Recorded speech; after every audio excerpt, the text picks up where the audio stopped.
I'm Mike Wallace, and this is Biography.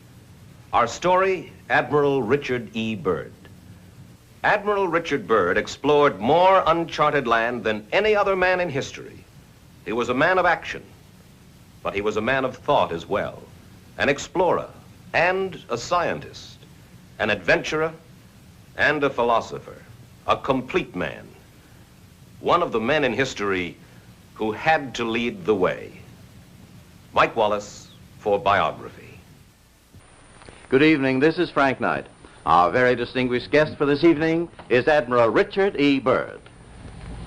I must say that Admiral Byrd, our guest tonight, is not only our greatest living explorer, but he's been an inspiration to countless Americans. Admiral Byrd, you've been to both the North Pole and the South Pole. Admiral Byrd, may I ask you, is there a great difference between the top of the world and the bottom of the world? There is.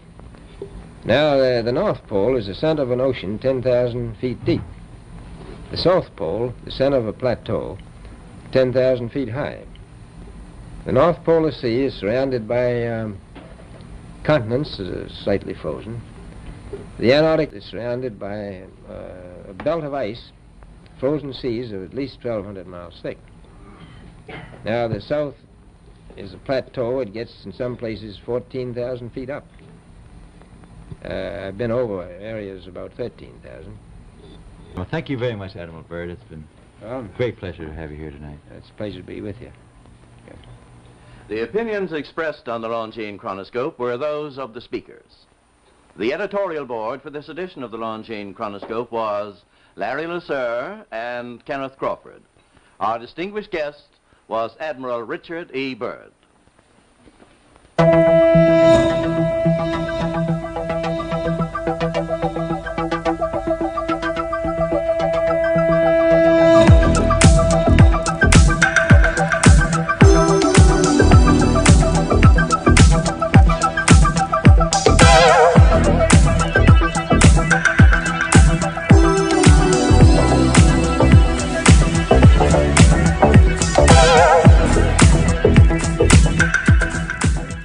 On this expedition, we hope to fly across the South Pole into the mysterious land beyond to see what is there. Now, the North Pole is the center of a deep ocean, whereas the South Pole is the center of a high plateau which averages 7,000 or 8,000 feet in altitude. There is no life whatever beyond the edge of the world. It is cold and silent. There are no Eskimo. It is too cold for human beings to live there permanently. When we left on this expedition, we were, to put it very mildly, extremely anxious to find out if it still existed, would we be able to find it? And that was the great question. We left on this expedition from the Navy Yard at Boston. Here is our supply ship, the Rupert, just a big unprotected iron ship of 8,000 tons. And here is our icebreaker, the Bear, which we took as a protection for the personnel of the Rupert, and also to use exploring in dangerous ice areas.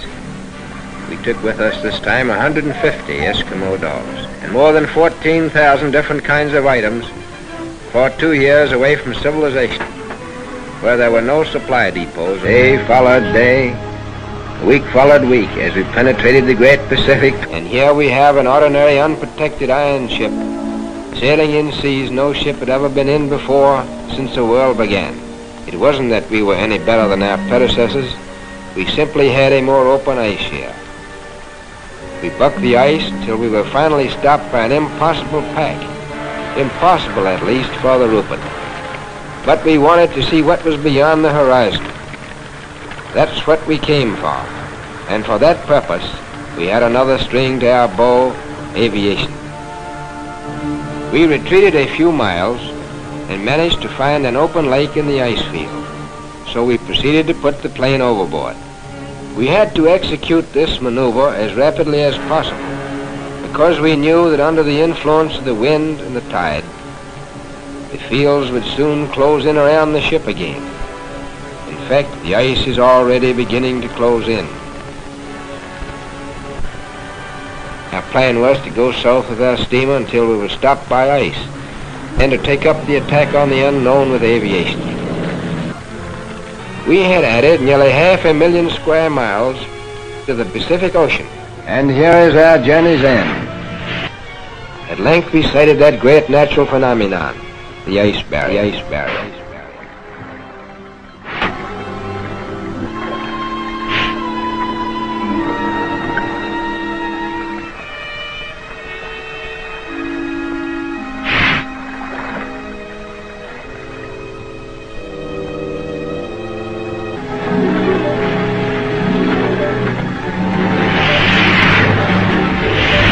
Southward, ho! The start of one of Admiral Byrd's 6 expeditions. Later, Byrd charts the course as the ship, her masts outlined against a scarred ice wall, nears the end of a 14,000-mile journey. The sea is strewn with loose, broken ice, but the sturdy ship crunches steadily on to her improvised berth against the ice barrier. They pushed on, right up to the ice barrier. At length we sighted that great natural phenomenon, the ice barrier. The ice barrier. The ice barrier.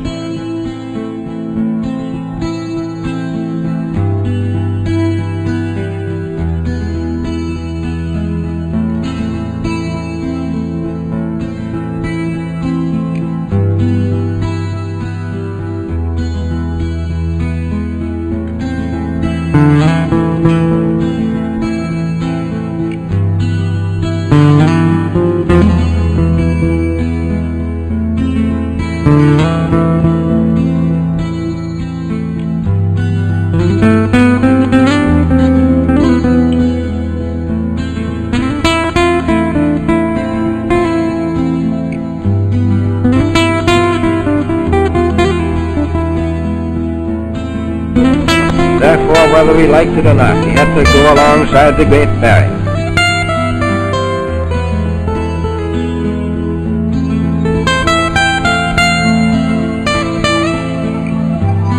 Even for the sailor, for whom the sea is an old story, there is adventure in the oceans at the end of the world.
The ice barrier. The ice barrier. In 1955, 2 years before his death, Admiral Richard Byrd departs on his 5th and last expedition. But it's not simply an unknown continent or a distant ocean that lures adventurers like Richard Byrd.